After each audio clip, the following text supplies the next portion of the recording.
Oh, it tells you. Look at that. It does.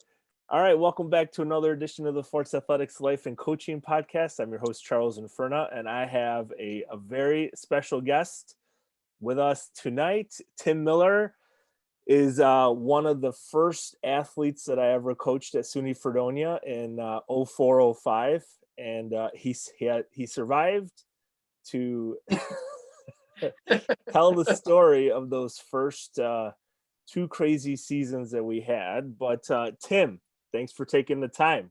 Oh, really, really glad to catch up. Now, it's been a long time, right? So almost 20 years since you stepped foot on campus. I'm not sure what you're talking about. I'm 29 years old. Well, you're 29. I'm going to be 40 in a couple months. And yes, wow. But it's interesting to think back of, because we spend so much, like our lives and like coaching careers and things have gone in two totally different directions. Mm-hmm. And, but how we actually got started is, I don't know if it's luck or chance, but, I'm glad your college football program was cut, or else we probably wouldn't be having this conversation, right? Oh, that's the best thing that ever happened to me. So why don't you tell us about that? Let's start there. All right. So I was an okay high school football player, and I went to Canisius College to do football and track my freshman year. And this is kind of before the days that everybody checked their email all the time. Mm-hmm. And I remember Halloween Day, I walked into the locker room for practice, and everybody's just kind of like, geez, guys, lighten up. What, like, somebody shoot your dog? What happened? And they're all like, do you check your email? And I'm like, no, I don't check my email. 2002, I don't check my email, as I recall. Yeah. Like, they dropped football. And I was upset. You saw a little bit of it. I had, some aspirations to kick a football a little further. And honestly, I was planning on trying to play some, probably some fullback that next year. I enjoyed hitting and all that. And I don't know how good I could have been. I just know that I had a little different attitude than I had during high school, and I wanted to play. And my first thought is, well, at least I still have track in the spring. And I said that to one of the guys that also did track, and he goes, they're dropping track too. Well, okay. I don't see any reason to stay at this school. And that was actually the first of a lesson I learned. I think I had probably about a 3.5 GPA at the point where they dropped, so a month left in the semester. If you count the Thanksgiving holiday, there's about a month left, 4 weeks of actual classes. And I think I got all the way down to like a 2.5 that first semester, because I stopped caring. It was like, well, and that's a maturity issue. And looking back, it's like, I wish I would have done a little better, and stayed on those classes. But it was, that's and it wasn't the last time I'd go through having a program dropped. My third year coaching ECC, and Sean Kibrick, and we had a good team. We had some great kids for the level we were at, and we were doing a good job, and we'd have All-Americans and national champs every year, at our national meet. And they just, nope, gone, done.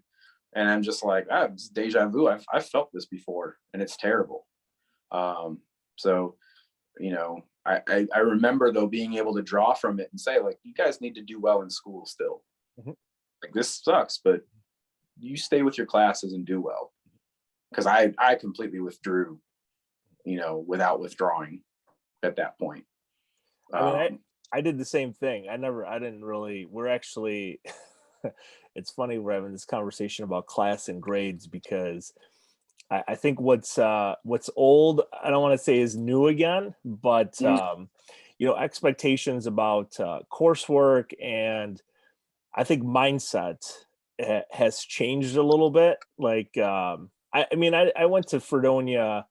I thought I was going to be up on the wall on the Sports Hall of Fame. Like after I graduated, like that's what I was expecting. I was like, oh, look at all these throwers. Like there hasn't been one in a few years. I'll be the next one in the class. Yeah. And I put my emphasis there as opposed to going to class, but not just because and now you've made a career in academia. Well, I've made it as have I. And right. I mean, sort of.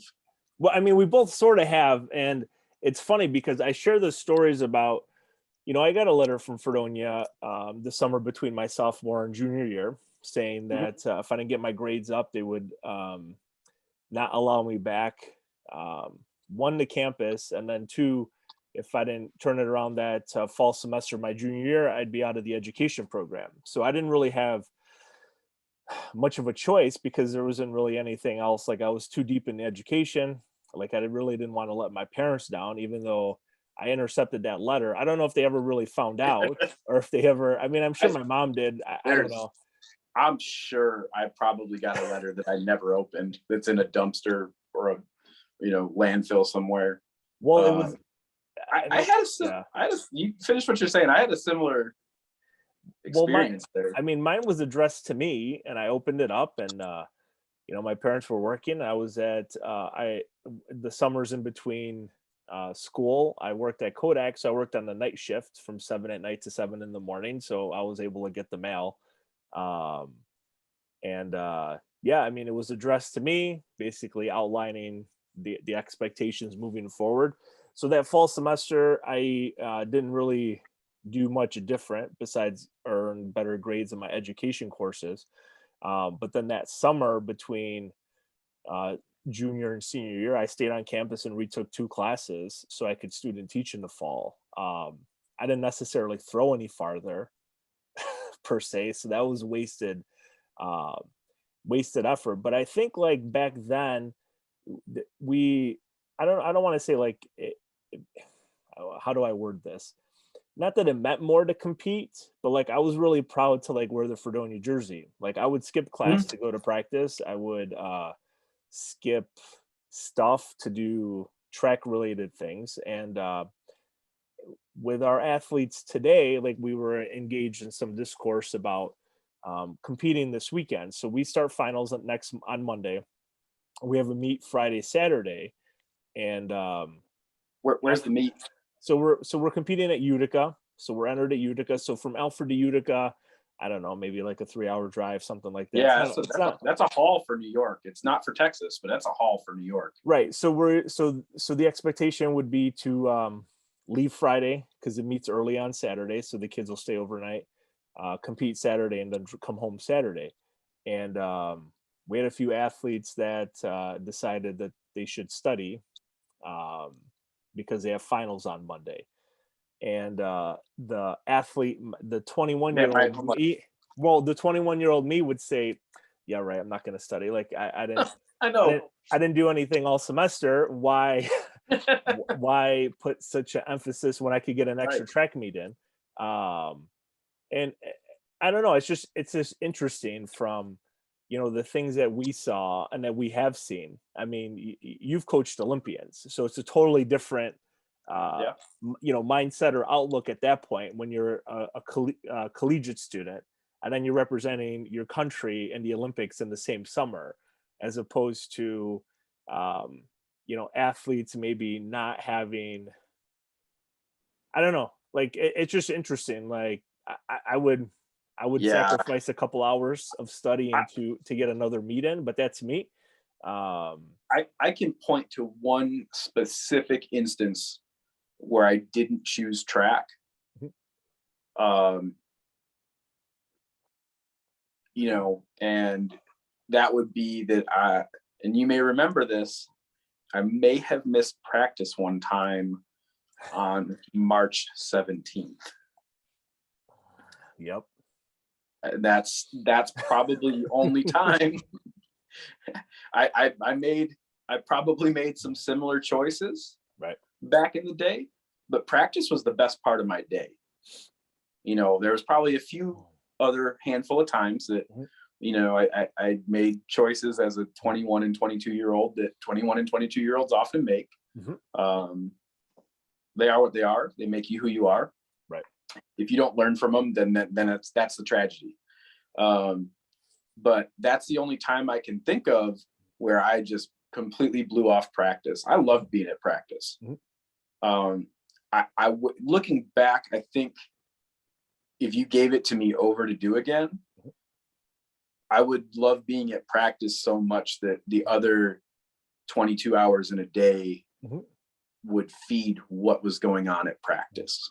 So I'm glad you mentioned that. I'm not 29, disclaimer. I'm 37, and that's a decision that comes with maturity, that you hope your kids make that choice. Right. But we were all 21, we were all 22, and they're not fooling you if they don't make those choices. But so how do you, because I remember there was an incident where you were in Intramurals after midnight and something with your hand, and knowing what the Tim of back then, when you encountered you're talking when I broke my hand? When you broke your hand, right? Oh, that wasn't Intramurals. I went home over Thanksgiving and played basketball with my friends. Right. So it's still a freak extracurricular thing, extracurricular activities, right? But so looking at it with your coaching hat now, and you have kids that participate in those extracurriculars, how do you how do you navigate that? I mean, you're at a D2 school, it's really prominent. You have a great program, excellent throwing program, great kids, but they're still kids, right? They're still 18 to 23-year-olds. So how? For us, it's intramural is a violation of team rules for us. Oh, so they're just not. It's simple as that. That is you're in the office with the head coach if we find out you're playing intramurals, and that's not a nice talk. And there's, it's almost like, it's very a lot of kids, don't get, I'm not going to say it's never happened, but, a good program doesn't make a habit of cutting kids scholarships because of performance, but what happens is they run afoul of the team rules and they make it a really easy choice. Sure.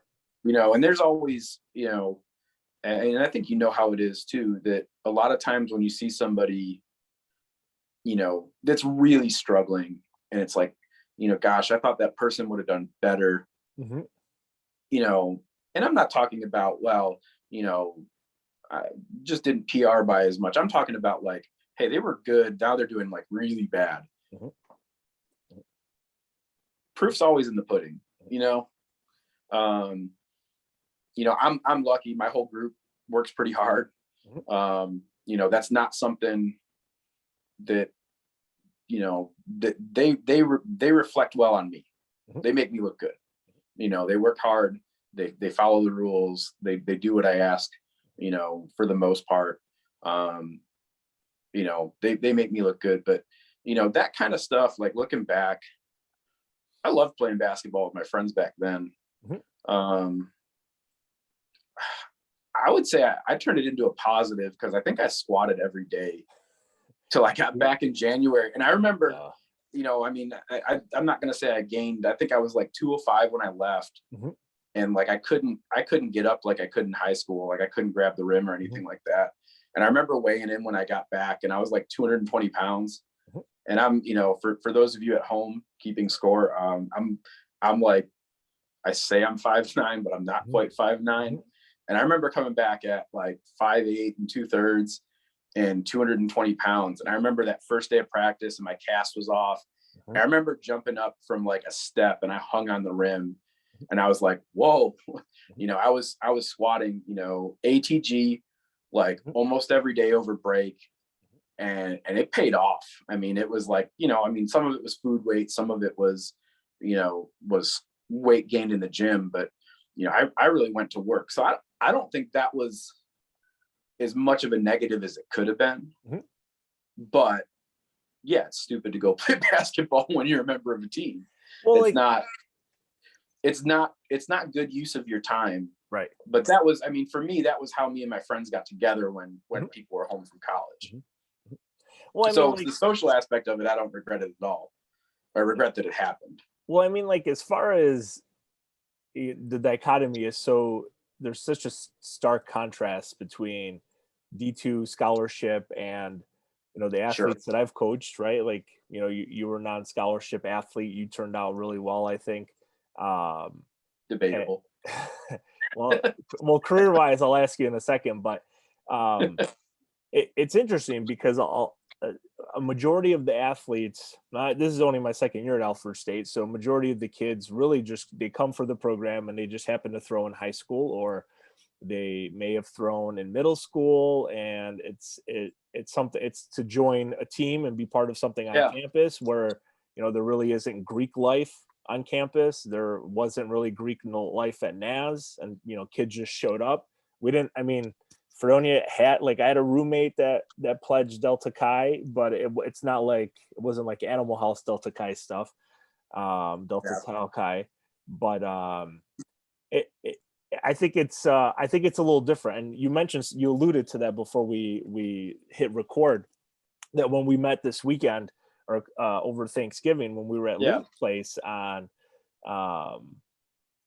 the perspective of the athletes and the goal setting piece, and how it is a little different, I think. And I agree with you. I think, goals versus aspirations are one thing. And then having the mental fortitude, maybe, or the intestinal fortitude to take it to that next level after the fact. 99% of the kids that I encounter, they're never going to throw after they graduate. You're part of the 1%.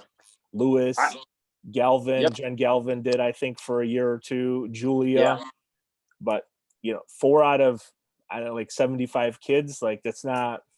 It's less than 99%. I threw with Nick Lord one time in Charlotte, so. He's picked up a hammer 6 years ago. Nick Lord, right? But getting back to Fredonia, so you guys we had quite an interesting crop of kids. Brother Al and Wally, and Meredith and Jen, of course. Bob Larson. Is there anything from the 2 years that we spent together? Now, not necessarily about me, but anything from your experiences from Fredonia? You kind of alluded to the social aspects when you broke your hand, but is there anything from back then, from those experiences, that you kind of incorporate now, or is it more of, gosh, you know what, that didn't really work too well, so I'm definitely not going to do that? And it could be positive or negative, anything that has kind of stuck with you over these last 17 years. One thing I think you did really well is you took the time to get to know us all. You knew something about all of us that, you weren't prying to get it. We were willing to tell you because you took a genuine interest. And I think, any Fredonia people watching this will know the name Tom Calcaterra. Yeah. Man, Tommy. And Tommy told me once, he goes, and this is a cliche, and it's I think he was the first person I ever heard say this, but he said, kids don't care how much you know till they know how much you care. And there's a lot of truth in that. And, that went a long way in facilitating buy-in, and that's something I've kept with me. I'm trying to think if there's anything else. We haven't had any field goal kicking contests at meets. We literally shut down Slippery Rock during the 200. We haven't stayed in an Evening Star motel. No, I learned about, from a coaching perspective, of what not to do when traveling with athletes. Yes. I have many times taken, we've gone with a group of throwers to Chinese buffets. That's something that we actually had a contest one year where the guys on my team wanted to weigh in before and after Chinese buffet, and the winner gained like 10 pounds. We used to do that a lot. Like, I think that we haven't, and Alfred, I don't know if there's any Chinese restaurants, to be honest, or Chinese buffets for that matter, to be able to I don't know that. if I'd want a buffet in a place that small. But I think you're right. I think there's definitely something to that. Like I alluded, I kind of talked about like how our careers have gone in two totally different directions. And when we were talking at Lou's, you had to tone down the technical knowledge piece because I'm not quite there. But I think one, I'll be honest, like, there's, we have limitations and stuff like that. But I think when working with athletes like that, when all things are equal, I mean, I think that's going to be the game changer. I don't know how much of a percentage it makes when you're at nationals or things. I mean, you've been to nationals more times than I have, and you've seen the positive and the negative, just like I have. Like, the wheels have definitely fallen off when I've been there. But I think there's something to that where, just dangling a scholarship in front of an athlete, and then they don't perform well, and you kind of like pull it. I don't know. I mean, I've never been in that situation, but I can't imagine that that's going to be as inspiring or motivating to an athlete as opposed to, wow, like, coach really cares. I'm going to try and keep my GPA up. And if I don't throw, personal best every meet, then, there's still something, coach believes in me, as opposed to, some colleges in our area that shall remain nameless would have scholarship athletes. And then if you don't hit a certain mark in this, like, entry meet in December, we'll pull your scholarship. And it's like, I don't know. Like, I don't know if 2 months of training is enough to really get like a good understanding of an athlete. Like, I mean, you never know who's going to walk through your door. Like you did, Nick, Hans, walked through the door. Like, you just never know sometimes. And I think those are one of the nice advantages of working at like a smaller school, is that you're going to have, I don't know, we probably have national champions and All-Americans walking around our campus, but, for whatever reason, they're not interested, or, you never know what, cultivating that stuff. But I mean, you've had that happen in your career too. You've had kids that maybe, I don't want to say shouldn't have been there, but just, something clicks. I've had a walk-on win a national title her senior year. And, I saw something in her the first day we picked up a hammer. I said, this girl's going to be really good. She definitely passed the eye test for a thrower. Good frame, strong legs. But then when we actually started throwing, it was like, wow, this girl, she can really move the ball. We're gonna be good. And then, last year I had a girl that had started as a walk-on, and she was third in the NCAA. And so it's, I think, on some level, the fact that I was a D3 guy and not a very good one, it's debatable. But I look back and I say I could have been really good if my attitude would have been better, and if my outside of practice habits would have been better, both academically and socially. I always said, I was at a different school before in the Buffalo area, and I always told them, I said, you can thrive academically, you can thrive socially, you can thrive athletically, but you got to pick 2 of the 3. And you can do academically and socially, but you're not going to be a great athlete. You can be athletic and social. Your grades are going to suffer, but you can pick the right 2, that I'm gonna crush it in the classroom and really focus for practice. You can be good at both of those, and I think that's a simple, like, this is the way, but it's not apparent when you're that age. But I think one of the things I really took was I'm still not good at hammer, but I've put 10 meters on what I threw in college. Mm-hmm. And that's, in my mind, I can call that successful because I know what it took to do it. Mm-hmm. I wish I would have started before my 30s, with the attitude I have now, because I feel like you're kind of up against the clock. I still think I can throw a lot further. Mm-hmm. I just don't know how much time I have to train for it. Mm-hmm. I have lots of things I like to do. I like to play golf. I enjoy coaching. I can't base my workday around what time I throw. Right. And so that kind of hurts it. Mm-hmm. But I really look and I try to see potential in people,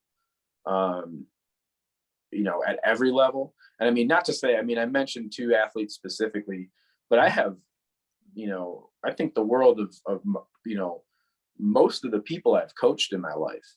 Mm-hmm. And I always just kind of hope that they get something out of it that means something to them. Mm-hmm. And I want to kind of direct them to that. I have an idea in my head of one path you can take for that. Mm-hmm. But ultimately, I think they determine that path more than I do. I just kind of give them a push one direction or another, or sometimes I just present options and say, what do you think? Mm-hmm. And they choose the path, and I'll try to support them down that path. Sometimes I might try to sell them one path versus another. Sure. Because I may have a biased opinion about it, or I may just say, this is an easier path. This is more efficient. Mm-hmm. This is the way. I try to cater it around their class schedule if I can. We have some set times here that, they're supposed to be at practice at a certain time. Mm-hmm. The only excuse is like a lab class that, there's some of those are just, they're offered when they're offered, and that's it. But, I took that with me, is that, I think anybody can I think that's the beauty of track and field in general, is that anyone might not necessarily be good at it, but every single person can find an event that they enjoy getting better at any age. You go to USA Masters track meet, there's 100-year-old age group, and there's people competing in it. And, at a certain point, it doesn't become getting better. It becomes, I'm slowing the decline. Right. But those people are out there competing with other people fighting the same battle. And it's really amazing to see. We have some great Masters throwers in Texas that I've been lucky enough to be in contact with. If you come to, there's just about a monthly Masters meet in Texas. And if you show up, I'll tell you what, you'll have like 3 out of the top 5 70 to 75-year-old hammer throwers in the country competing against each other. And they don't really care who wins. They just want a PR or hit an age group best or hit a good throw for that day. Sure. And that's an interesting perspective, because I think if a lot of college athletes adopted that type of thing about victory being more of an introspective thing, you might win more in the results as well as with yourself. Because that changed the way post-collegiate throwing changed the way I thought about competition a lot. And the direction that it went was, one, I'll talk to my throwers about wasted attempts in practice. And the other coaches out here their experiences may be different than mine. But on average, like if you put a percentage on how many throws a kid really gets something out of in practice, 20-30% sometimes, where it's like, hey, you weren't focused the way you're supposed to be focused on that one. And so when you're throwing for yourself and you're coaching yourself, that percentage has to be a lot higher, because my immediate internal conversation goes to, that throw was a waste, you know. And you learn to say, I had a good focus there. It wasn't my best throw, but it wasn't a waste. You know, and you know, that percentage, that's going to be different for every program, I guess. It depends on what you're asking of that athlete, how much ownership you're asking them to take over their throw, and where it's going to go. You know, what's the idea that's going to drive success? You know, I'm not a big believer, like you said, I'm way better technically, and I don't really even believe in technique. I don't think there's no such thing as a perfect technique, not an attainable one, but you can have a perfect idea of focus, and you can sharpen and hone that idea while your throw starts looking better and better. Really, you're just practicing the same idea. It's like the Bruce Lee, you know, I don't fear a man that's made 10,000 kicks. I fear the man that's practiced one kick 10,000 times. Well, you know, the thrower that's taken, I don't think I've ever taken the same throw twice, but the thrower that's attempted to take the same throw 10,000 times is a dangerous competitor. So how do you get that across to your kids without maybe necessarily getting that across to them? Like, so when you know, and you kind of just brushed over the fact, yeah, I've had a couple of walk-ons that were national champions and podium finishers. One national champion walk-on. Well, and you know, but and top three, I mean, that's, you know, that's big. Those are big time throws. Like, so they're big time throwers. Right. They so like set their mind to that. But when you have them just kind of like show up, and it's not to say that they don't have the athletic ability already. Like, Right. It's not just like you're just picking somebody, you know, out of a hat necessarily. I mean, maybe it can be like that too, but how do you get them to, like, you know, buy into that when they're first starting? Like, I have kids that have never thrown before, and the frustration level at our first meet this past Friday was through the roof. Oh, sure.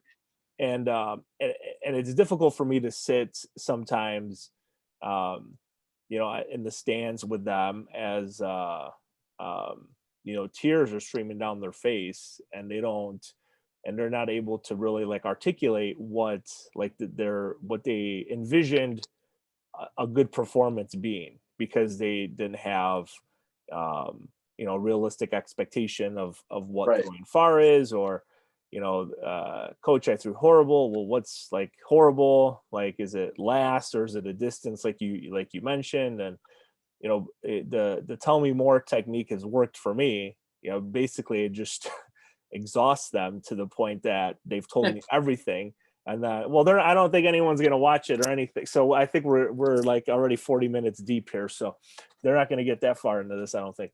But, like, I mean, it's worked. Like, if for at least for freshmen, for the older kids, then it's like, okay, this was the plan. It's a 4th throw meet. This is kind of like the mindset for round 1, round 2, 3, 4. But for someone who's just getting their feet wet, who hasn't thrown in an indoor meet in over 2 years, it's like, it's difficult to kind of bring them back a little bit. But with your kids, you know, talk a little bit about that. Like, how, not so much how do you get them to buy in, but you know, from walking on to being an All-American. I mean, there's only 8 every year. Like, there's got to be something to it. Yeah, I think just getting them to understand, hey, you could be really good at this. It's going to take more work than you think it takes. But if we work smart and focus our attention on the right things, and the right things can be different for any number of kids, you know, there's All-American glide shot putters that probably spend more time in the weight room than the circle. It's probably hard to find a hammer thrower that's the case for their whole career. Yeah. You know, I mean, I'm sure you could find at some point that they were, you know, really heavy into lifting, but, you know, I think just getting across to them that, look, you have a talent for this. you can accept that and what comes with it. Mhm. Or you could not, you know. I think accepting it it's an act of courage. Accepting talents that God gives us is courage, Mhm. and utilizing them in a way, you know, I personally think when somebody throws a hammer well, it's a beautiful thing. Mhm. I think it's like a piece of art. Mhm. I don't know if I've ever been guilty of committing a piece of art in a hammer circle, but there's something really special about the best throw of your career. And if it can come, you know, if you can come within a few percentage points of that at a national meet, that's really special. You know, I mean, I've had kids that the best moment of their career was winning our home meet here in front of their family, in front of their friends, you know, on the last throw. That's really special. You know, whatever, you know, whatever that moment is for you, I want to help you get to that. Okay.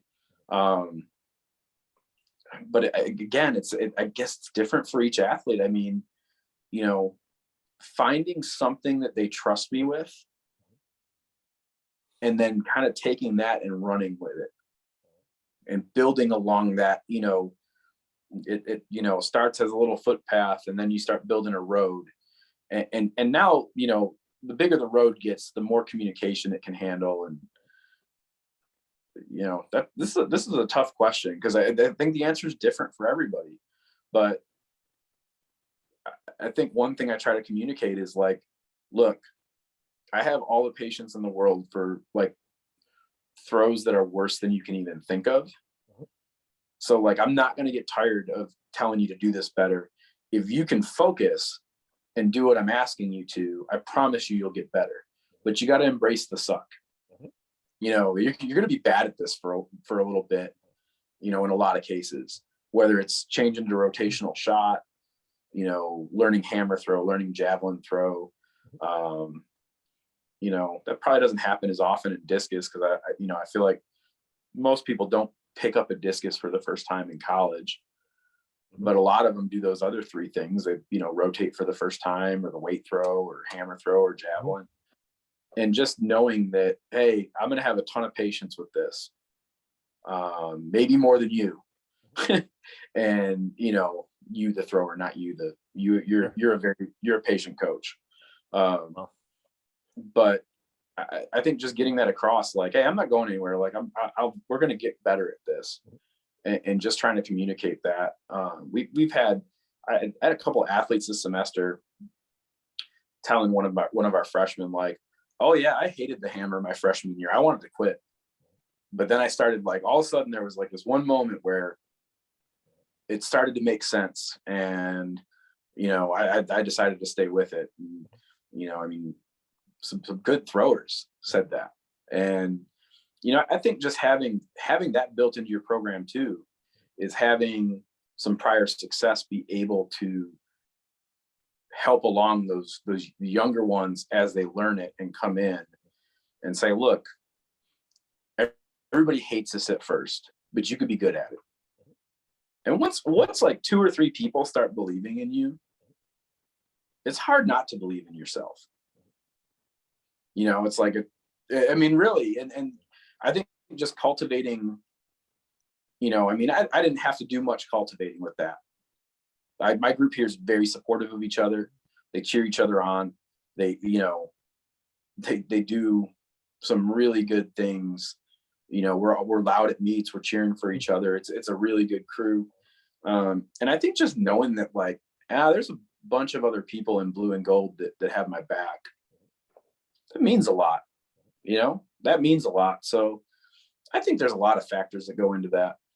I think that, you know, when you touched on about the confidence piece, or like believing, I think, like, I see it from two different, I mean, like, I don't want to put my like research hat on, but confidence based on prior performances versus confidence based on like the accomplishing, little wins every single day is what I've tried to emphasize, at least when I got to NAS, because they were all freshmen and, I didn't really know how that was going to work out after not coaching for a long time and trying to get back into it.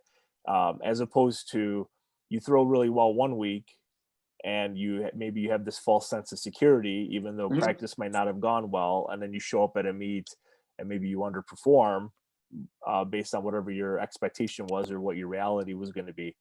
And then it's difficult to kind of maybe come back from that, as opposed to, well, I had a couple good practices today. I'm starting to feel more comfortable with my toe entry, or I'm starting to feel better out the back and the disc, or, my block and the shot, like whatever it is. Yeah. That helps kind of like manifest itself, as opposed to always pulling the tape. Like where we throw, I put, not like Fredonia, I put our circle where we can't gauge like distances. So we really had no idea. So now with things are how things are up here, and as far as like meet entry, kids are entered based on whatever their seasonal best is for the year. So now we're pretty much all set where we don't have to worry about it. But there's glimpses in practice where you can see the kids get really excited, and then the next 4, 5, 6, 10 throws are horrible. And then there's another one, right? It's kind of like golf. You have one good hole out of 18, and that's what like gets you back on the course, right? Or you get one good drive, or like when we used to play over in Westfield, you'd hit the green and one off 300 yards, and it's like, man, like, well, I mean, like it's those little things that nobody ever talked to me about that stuff when I was at Fredonia. Like it was a little turbulent, if you will, like for those first 3 years. So there was really nobody ever had conversations about that stuff. So so that's why I think I emphasize that a little bit more, is the what went horribly wrong. But let's work on that stuff. And then the technique, everyone's going to be different anyway. So there really isn't like a specific model per se, or like that I try. I mean, like I told you over Thanksgiving, keep the kids healthy, keep them safe, make sure that they're engaged and like enjoying what they're doing. And if they throw far, that's great. Like if they, and if they don't hit whatever specific mark they have, I mean, they're still part of a team. Like, what cuts kids at our school is their GPA. Like, I mean, it's just as horrible as that is to say, that's a reality of student athlete, though. It is. I mean, we have a few that are, that aren't academically eligible to compete. And, it's difficult to pull yourself out of a hole after 2 semesters or 3 semesters now after next week. Unless you really, you really want to do it. But if you can't make it in the classroom, it doesn't matter anyway. Right. But so I was going to ask you this about 45 minutes ago, but I'm going to ask now, because so over my left shoulder, you see Hulk Hogan and Tommy Lasorda there. Do you remember what Wrestlemania that was from? That'd be 3. Oh, you're so close. Is that 4? Who'd Hulk Hogan wrestle? What Wrestlemania did he wrestle King Kong Bundy in the steel cage? Oh, that was Wrestlemania 2. Wrestlemania 2. So was that from 2? That was from 2. Yep, that's in the locker room after. I was thinking Bob Uecker. Bob Uecker was at 3. 3 and 4. Yes, you were right. So, and Andre strangled him. So if you can run parallel your coaching career up to this point with a main event from any of the previous WrestleManias, what main event do you think best is a reflection of your coaching career so far? Do you want me to go first? Because I've been thinking about this all day. I was gonna. Yeah. You go first. So, so I think my career as of right now. So I'm gonna turn 40. This is my 11th year coaching. I think my career so far has run parallel with WrestleMania 8, Hulk Hogan and Sid Justice. Sid Justice kicked out of the leg drop, and then there was that schmage finish, and the Ultimate Warrior comes back. And I picked that WrestleMania because I think Papa Shango. That's right. You're like, come on. I mean, out of that crew, like, how did Papa Shango belong? Like, because still makes me mad. I think it was part of Harvey Wimpleman, right? Wasn't he part of the crew? I don't know. Was he? But I don't know I don't think Papa Shango had a manager. No, he was kind of a lone wolf. Kama Mustafa. But that's where I think my career has run so far. Like it's kind of it was a good main event, I guess, but not maybe didn't quite live up to like expectations, in Hulk Hogan's farewell match the year before his actual farewell match. But that's what I would say. That's what I would pick is Hulk Hogan versus Sid at WrestleMania 8. Ooh. You got a lot to choose from. I got a couple of guesses for yours. I got a couple of good ones, I think. I don't know, because I have a hard time saying anything because I don't think my career is about me. I think it's about who I coach. So it's hard for me to.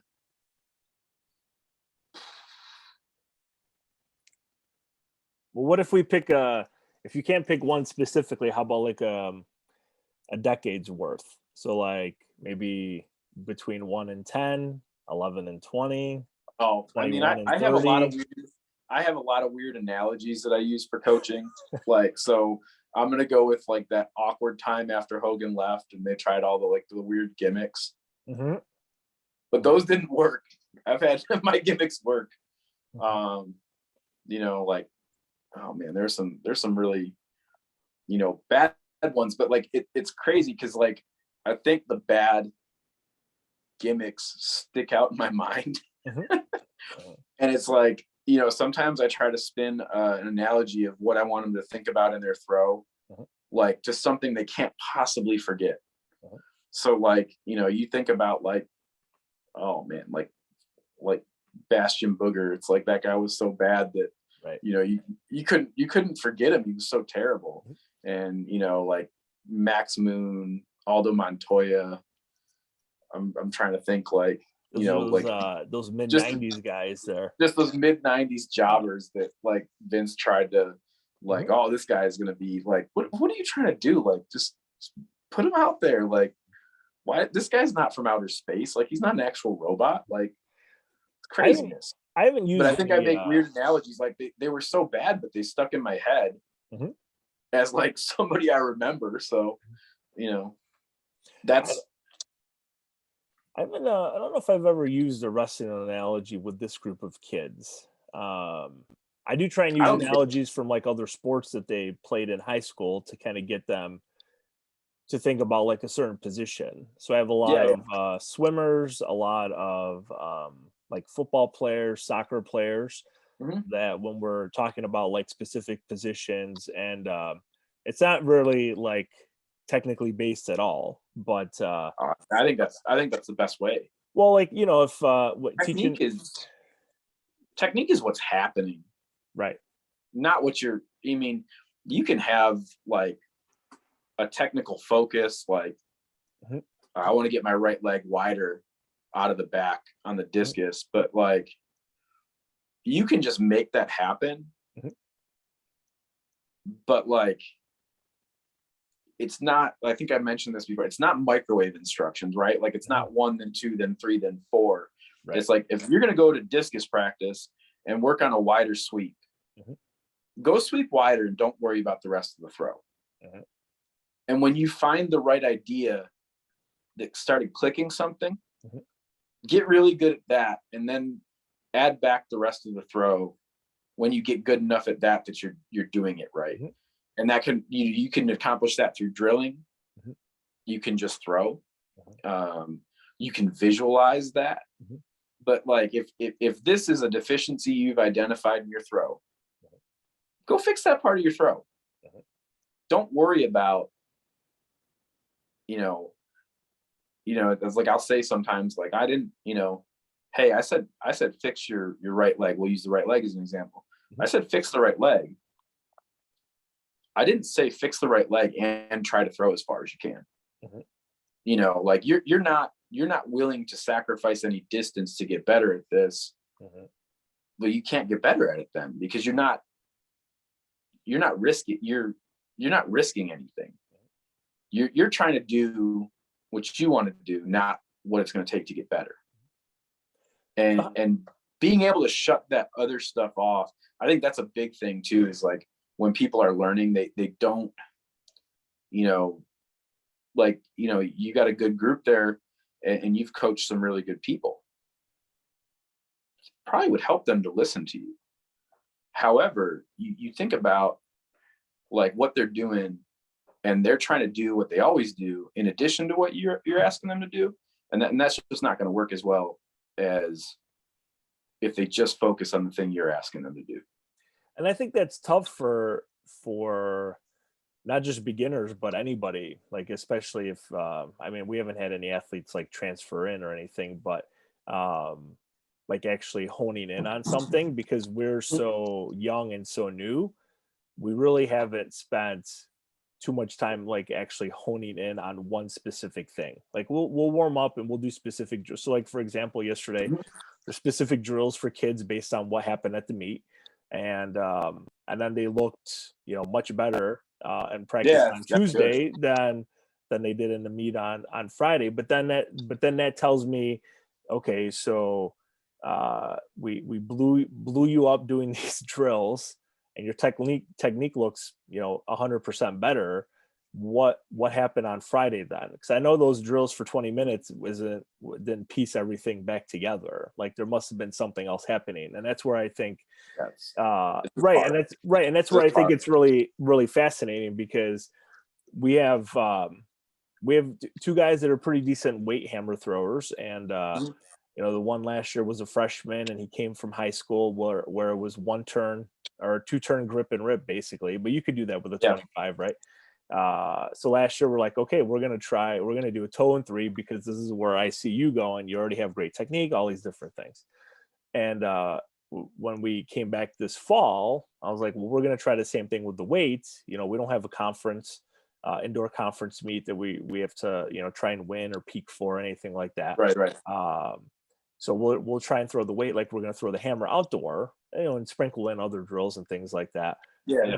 And it's amazing what happens when it like actually clicks. But it gets back to what you were saying about there has to be a little bit of buy-in, or you know, trust, you know, because I mean, it's totally different. You see your kids every day. Like we're only allowed to practice twice a week. We can't practice outside in the winter because, you know, the school says it's too cold or what have you, you know, not like those Fredonia days when we were practicing in the parking lot in March. I mean, right. Like I remember I think I told you when I was at one of the schools, I mean, I had 5:30 a.m. practice, and I just picked an arbitrary number. It was like, hey, if it's forecast to be 27 degrees or higher today, like just know we're outside. Right. Oh, but we're gonna throw a shot put in the snow. Yeah, we're gonna throw a shot put in the snow. Right. We're gonna throw a discus in the snow because we have to. We don't have any other options.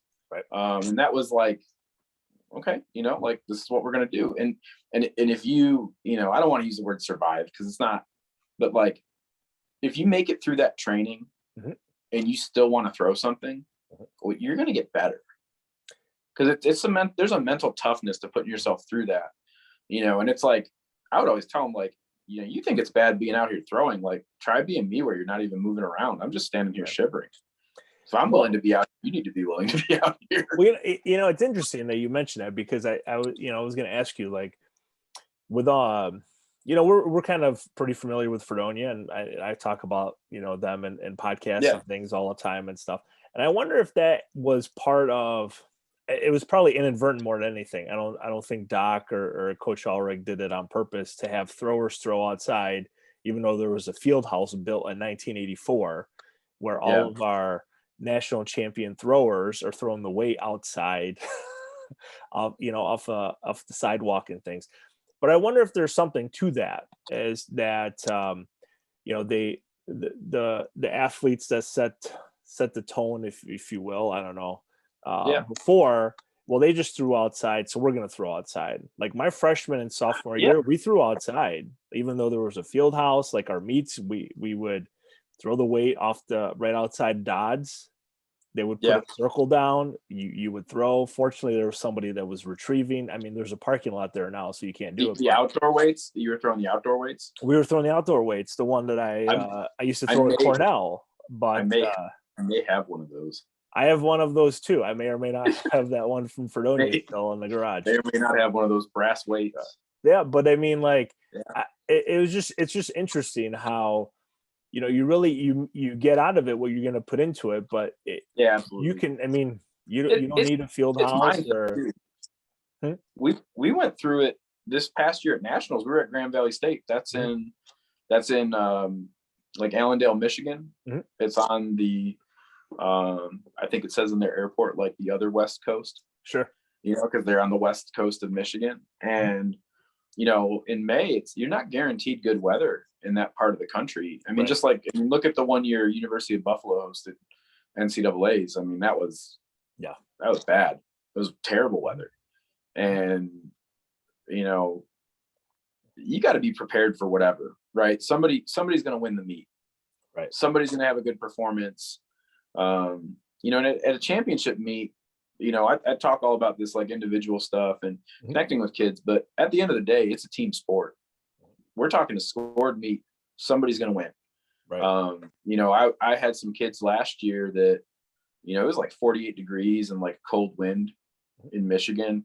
And I'm like, this isn't a big deal, like with where I'm from, but like I got two kids from South Texas where, you know, in the summertime, it's 105.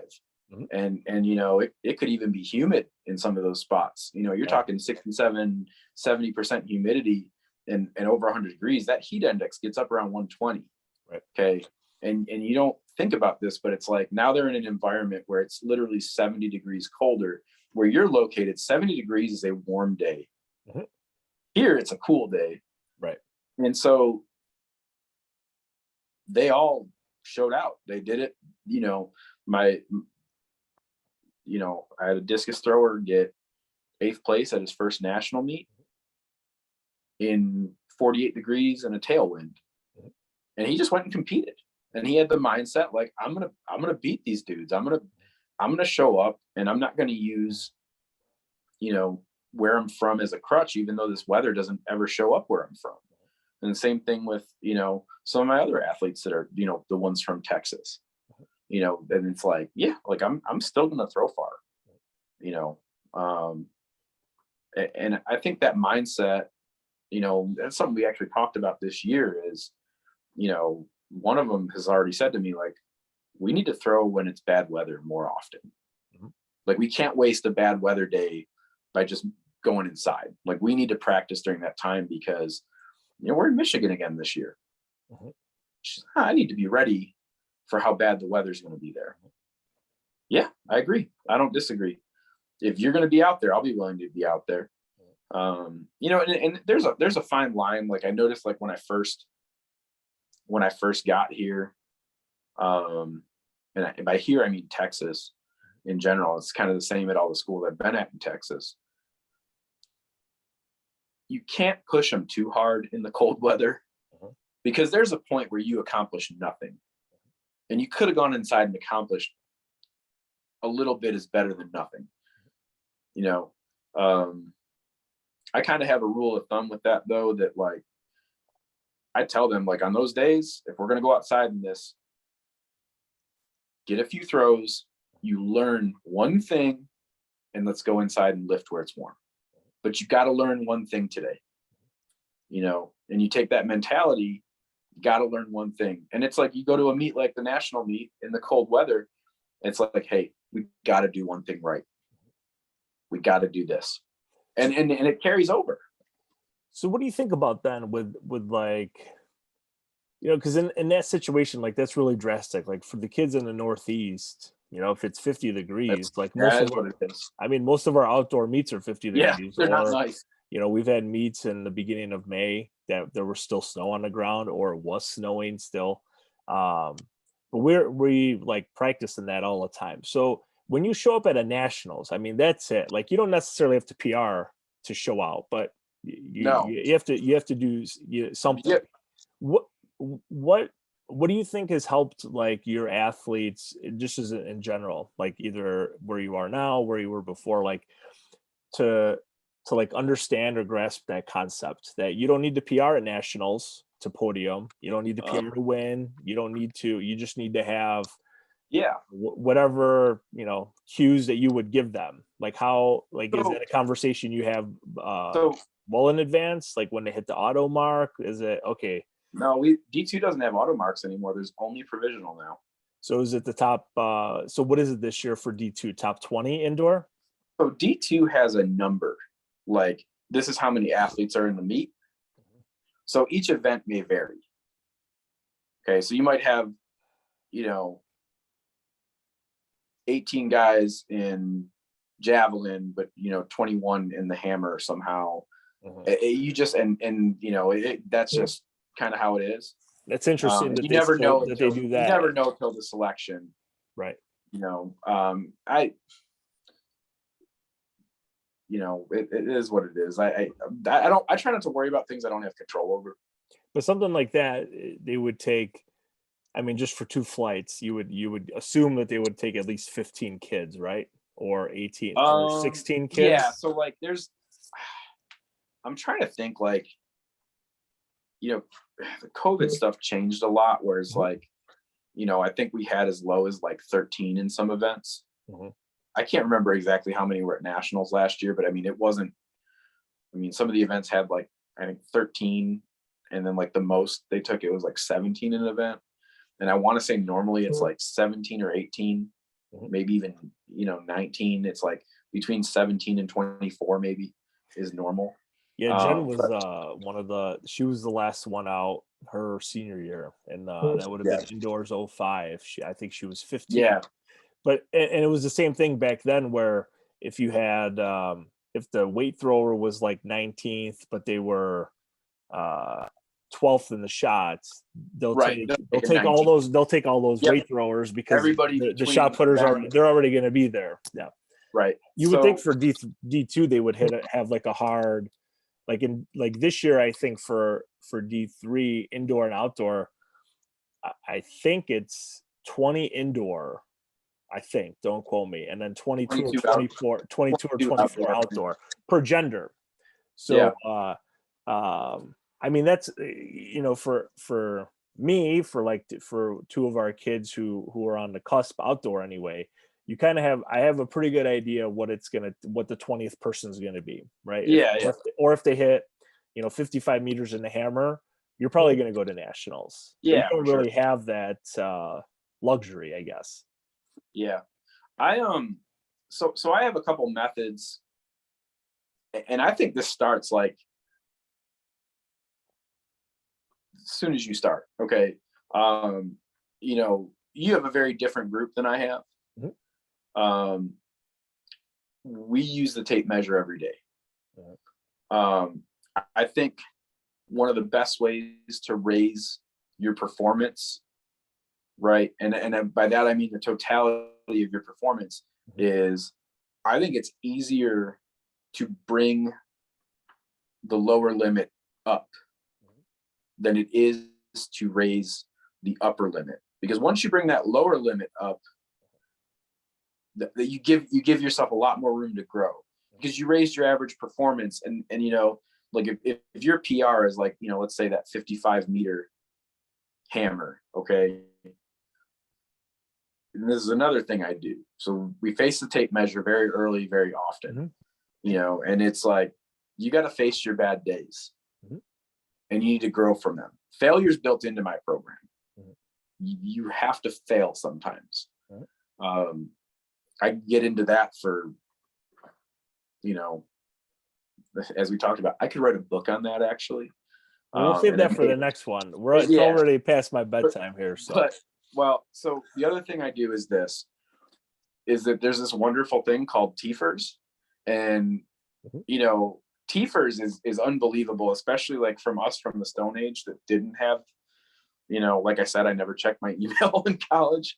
Raceberry Jam is what we had. Do you remember Raceberry Yeah. Jam? They used to update it on like Tuesday or Wednesday. Yeah. It wasn't even automatic.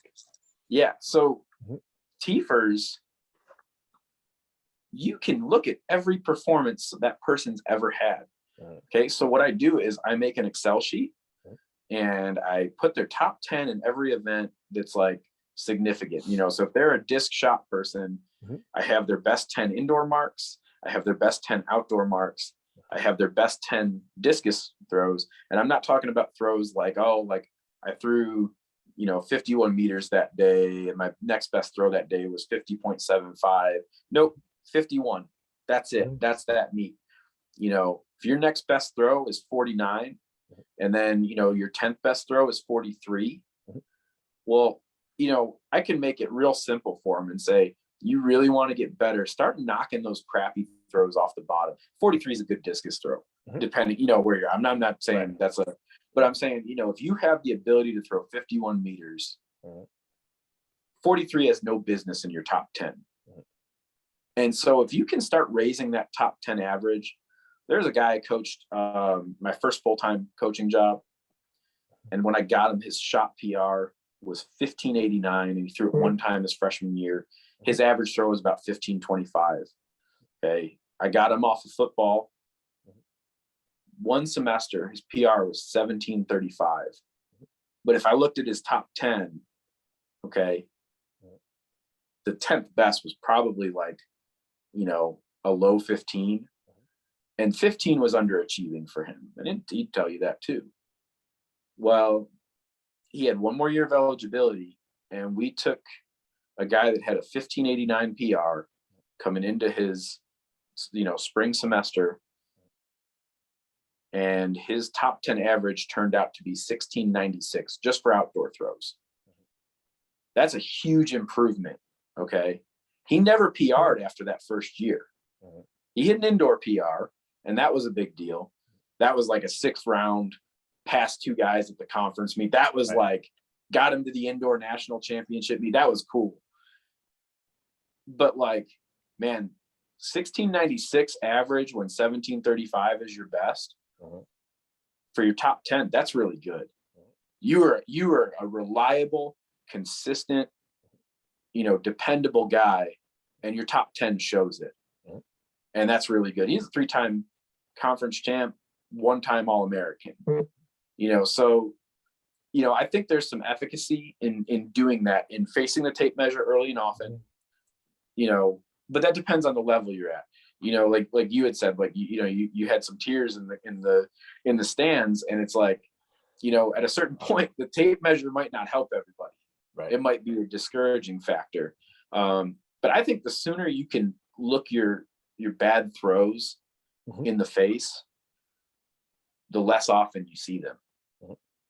And I truly believe that, like I didn't throw much the last year, and I was pumped today over a throw that was about 5 meters less than my best with a 10K hammer. That's not a very good throw. 5 meters off my best is bad. But that's, I had been 6 meters off. Well, I think there's something to that. I don't know if you remember when we went to Aspire in December of 15, and I think you were in the Lance Deal talk, right? Oh, that was awesome. You were. Yeah, so what he said, I've shared that with every class since, in regards to having the ability to throw 90% no matter what. You get off a plane, you fly across the world, you do this. Yeah. I think there's something to that, because I think that really correlates well with what you said about bringing your average up. Because if you're able to hit 10% or 90% of your throw, and you're a 55-meter hammer thrower, I mean, you're gonna be there all the time. Like it almost becomes automatic. I think I view it differently, because the successes that you and I have had, like mine have come in a facility where we threw into a tarp 10 feet away from our faces. So we have, but you have to grade the throws somehow, right? Right. Well, you have to have an assessment. Right. And for us, I mean, unfortunately, it was It was more of like feel, like technique. We couldn't really gauge it all the time on how close the net got to the back of the wall. I mean, you were in that facility. Quadrants. Like, it's tough. There's quadrants to this, okay? Right. And you have an axis that's feel, and you have an axis that's result. Okay. Like you can't assess, I've thrown it with you in that racquetball court, and that was awesome. That was a great setup. I mean, it's a little like you're in a fishbowl a little bit, with that. And it's like, wow, I'm throwing a hammer and there's the wall of glass like 10 feet away from me. Awesome. Not safe. No, but it got the job done. Yeah. I mean, like glass would have slowed a hammer down a little bit. Nah, I think but like, you can assess it and say, on the feel axis, this was bad, but on the result axis, and this is where your eyes as a coach and your experience comes in, like, hey, like that thing was moving. Well, it didn't feel very good. Okay. I mean, and you have to spend a little time defining, what it's supposed to feel like. Right. I don't think you can really teach hammer throw to anybody. I think you can guide them in learning it, and they got to decide what feels their version of what feels connected. And some people might feel it through their feet to the ground, and some people might feel it through their hands. Like one of my girls, her cue is like, we feel it through these three fingers here, like these three fingers that she's holding the hammer with on the right side. This left arm's dead. And if I feel tension going from the hammer through these right three fingers, it's probably going to be a pretty good throw. And if that tension breaks at any point, I don't feel it in my three right fingers, it's not a good throw. Right. So, like there's all sorts of assessments, but like, there's four quadrants to this. There's good feel, good throw. That's a no-brainer, right? We want that. Can you have that all the time? No. You're not gonna have that all the time. I mean, but no, I get the four quadrants, but it's not. Then you have good feel, bad throw. This is a valuable throw. It's not your favorite, but there's something in the feel you could build on. Okay. You have bad feel, good throw. Those days are fun, aren't they? Like you just crank one out there and it's like, you could see everybody like, that wasn't even a good throw. How'd they throw that far? And they're just, well, like, cause I raised my bad throws up. That's, and then there's bad throw, bad feel. And you want to avoid that one. That one is, that's where, like I had said, without getting too in depth, failure's built into my program. That day means something. Bad throw, bad feel. I describe it as like, hey, like, if I take a program to its entirety, I literally forget how to throw the hammer. I can barely get it out of the cage. Nothing feels right. It's necessary in my mind for me to get there sometimes. I don't think it's always necessary, but it's a catalyst for change. And that's a good thing. Change is the only constant. Yeah, I mean, I think the measuring piece actually, come to think about it, it worked really well with high school kids. But the high school kids that I worked with, they were already good to begin with. Like, from scratch. If they're making efforts to come get outside coaching, they're already way ahead of the game.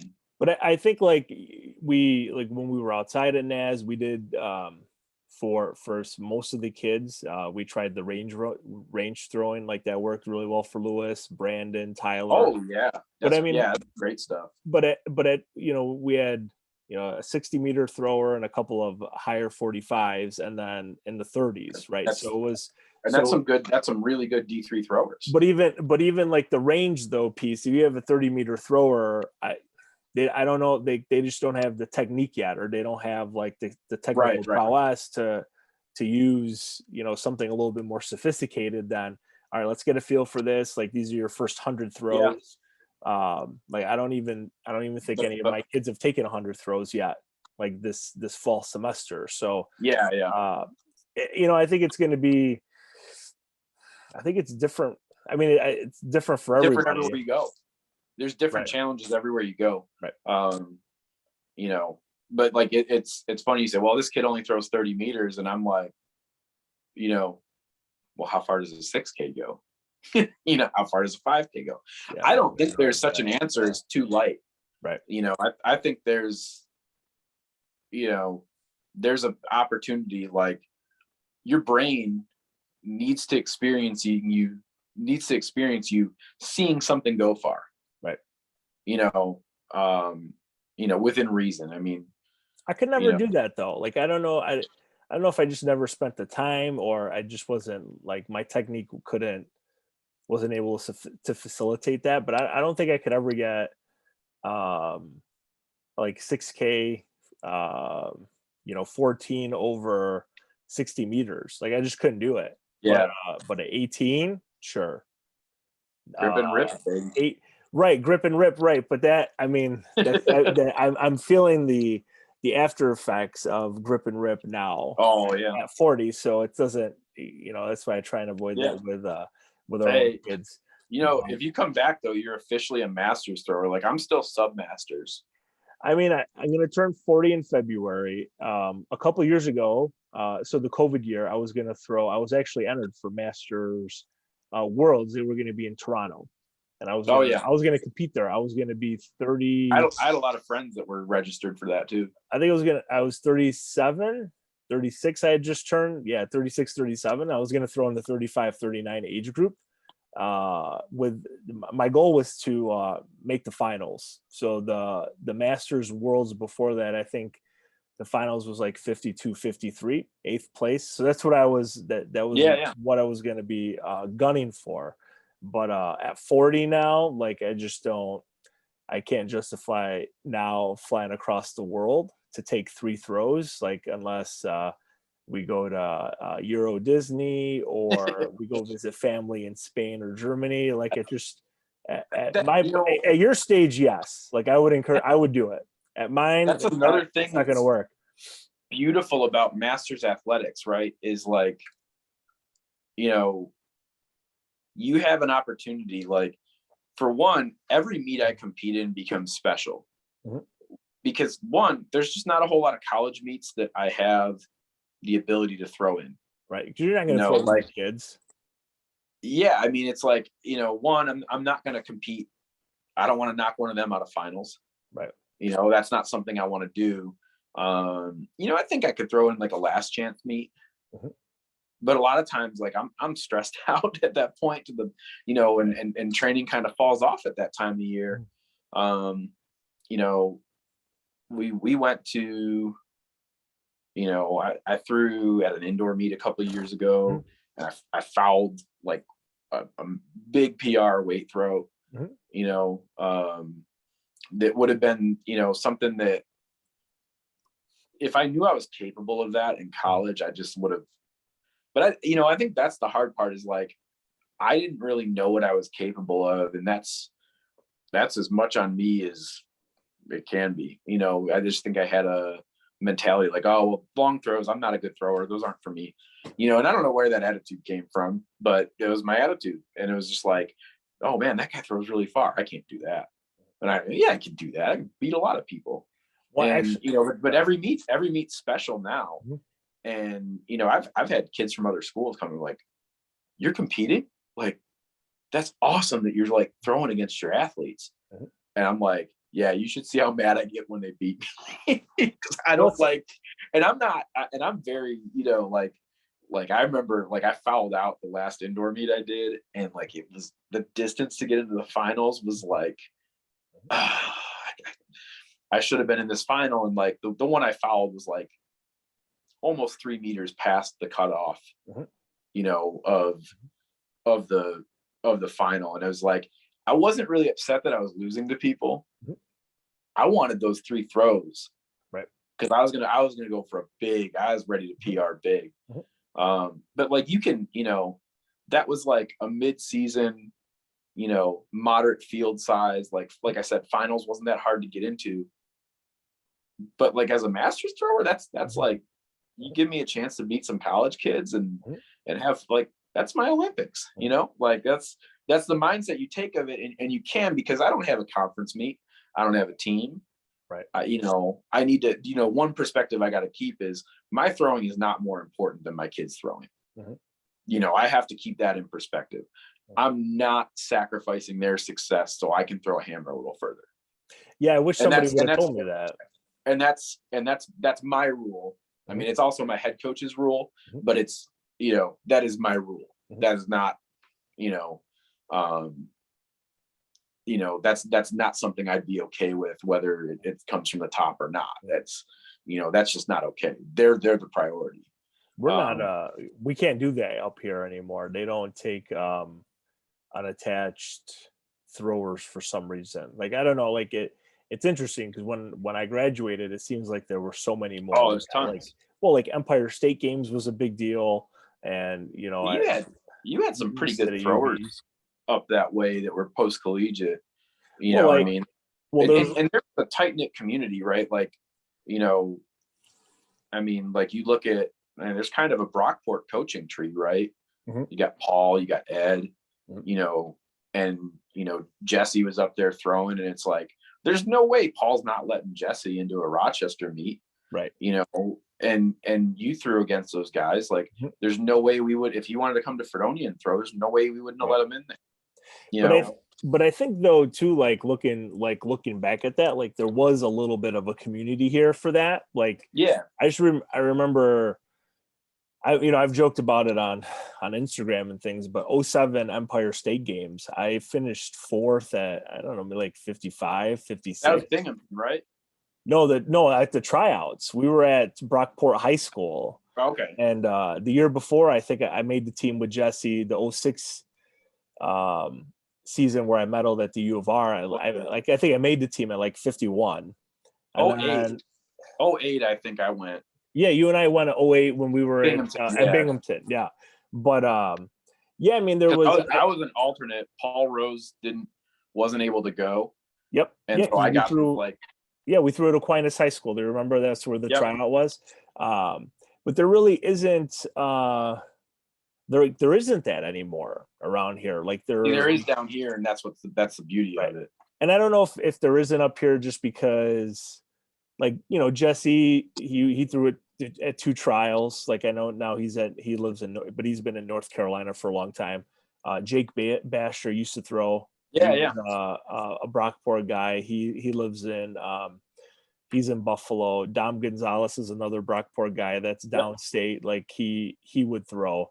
But they're really, like, if we wanted to try and pull like a masters team together or even like a post-collegiate team, I don't know if there's enough interest. 2, you would definitely you need a facility, which those are impossible to come by. And now. nobody, like, I mean, that's even the same down here. Like, none of the college facilities.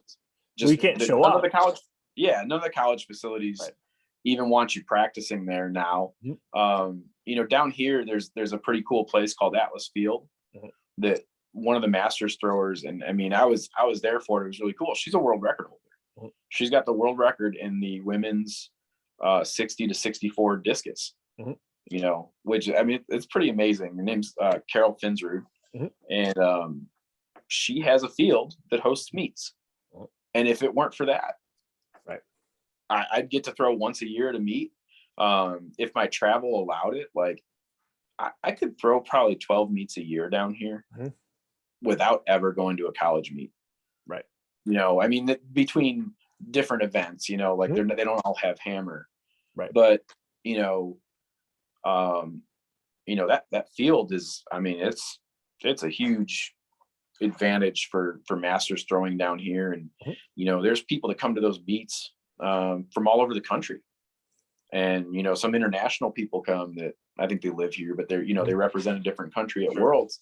And like I said, you show up and it's like some of those age groups, like, man, there's some really good people. I mean, I've seen, we had one of my friends, I think he was 47. He hit like 51 meters with the 2K disc. I mean, come on, that's a scholarship. Yeah. That's a scholarship guy at 47 years old. And now he's over 50 and he throws like 20 meters with a 25-pound weight. Right. Like that's you throw 65 feet, 66 feet with a 25-pound weight in high school. Somebody wants you to come to their college and throw it. Right. So like that's some amazing stuff. And like, it just, what it would take in New York is you need a place to throw, and you need people to know that there's a place to throw. And that's really difficult.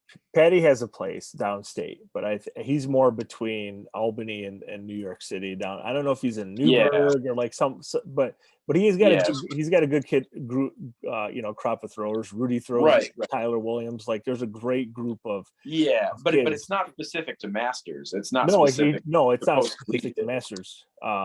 But it's his property. Like he has, the land to be able to host meets too. Yeah. It's I guess kind of like one of my bucket list things is to be able to do that sometime, is to have the space, the facility to be able to facilitate those opportunities for kids. Field of Dreams. I think. Well, I don't. Field of Dreams. That's what it is. I can't risk the if you feel that they will come. Yeah, right. But we can't infringe on copyrights. But I think there's something to it, especially with so many high school kids now, and it's kind of picking up a little bit here in New York. And it's just, I go to high school meets and, throwing a 25-pound men's weight with like Highland Games technique, like it just, the kids don't know any better. The coaches, between you and I and whoever's going to watch this, like they should. Like that's just not safe, because then you're gonna. They don't college. I see the same stuff down here. People said, "Oh, I hope we get javelin in Texas," and I'm like, I don't. I don't even know what that's gonna. You really want some of these? There's and I'm gonna say there is a ton of good high school coaches down here, right? But then there's some that's not their main sport, right? They don't care to learn, and it's like giving somebody a 9-foot spear in that setting isn't the best idea. It's like I don't want to say like, because there's a ton of really good high school coaches down here, and you look at the results from the Texas state meet, and they're very good, right? But there's also like a lot of people, like I said, that just like you said, they're doing Highland Games weight technique, and they're doing that, and it's the thing that bothers me of it isn't that they don't know. It's the ones that don't try to know. Right. That's the thing that bothers me. It's like, if you're like, you can be, I don't want to say a bad coach, because there's really, like, if you're trying to learn, there's no such thing as a bad coach. There's, you're in that position, and if you're learning as much as you can, you're doing a good job. But I would argue the results might not always show that, but it's when you stop trying to learn that's a big pet peeve for me. Well, I mean, I would argue though, on the flip side, and it's probably not realistic, but you wouldn't hire a head varsity football coach who is just like a teacher in the school that never played, has no whatever. You're not going to hire me to coach a football team, right? You're not going to make them be the varsity football coach, but then on the flip side, well, you threw in high school, so you could be the throwing coach, or we need a throwing coach. Can you do it? And I just find it interesting, because it's not the same. It is a little different, but you wouldn't put somebody in that position, but someone thinks that it's okay to put somebody in that throwing position. A lot of it too, though, is like, the fact you need to be, and there's good reason for this, obviously, because it's a necessary rule, but like, you need to be a high school teacher or a teacher in the district, right, to coach. So now you've severely limited your pool of applicants, right? And and really, like, there's a lot of expertise out there that could be tapped into, that just isn't. And it's like, it's kind of unfortunate that, that has to limit the pool size. Like I said, obviously there's very good reason for some of those rules in place, but, if you vet some people really well, that should be an inroad to it also, to grow the sport. I mean, I get asked, not every year, but the last 4 years that we've been back here, I get asked to volunteer coach at a high school, and then the the hoops you have to jump through to be a volunteer. Where at the college level, as long as you have a bachelor's degree and prior competitive experience, and then you take your CPR AED, you're good to go. And the college says, you know what, you're fine. New York State, if you're not certified as a teacher like I am, then you have to take 3 courses and you have to go through this whole vetting process, and you have basically like a year to accomplish all this stuff to be a volunteer. Yeah, and it's not worth the trouble. Well, for most it wouldn't be, but then if you're a teacher in the district, you don't have to. But you're right, it does limit, because there's only so many people that, I don't know, have volleyball experience, or that's probably why at the high school level. Oh yeah, track's not the only sport.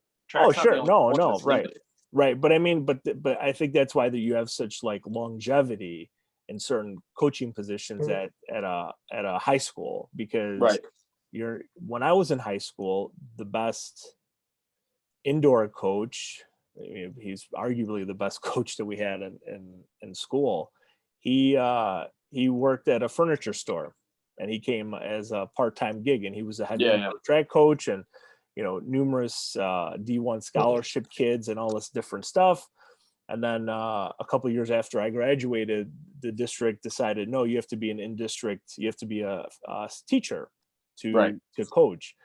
And it rubbed a lot of people the wrong way, because there was really no point to do that. Right. There's been a history of success there, and now you're just, no, sorry, see you. Yeah. But yeah, well, listen, it is past my bedtime, and I don't know if this is going to be able to be loaded up as one whole interview. Maybe we'll have to do another one in the next couple of days or so, maybe over the holiday again.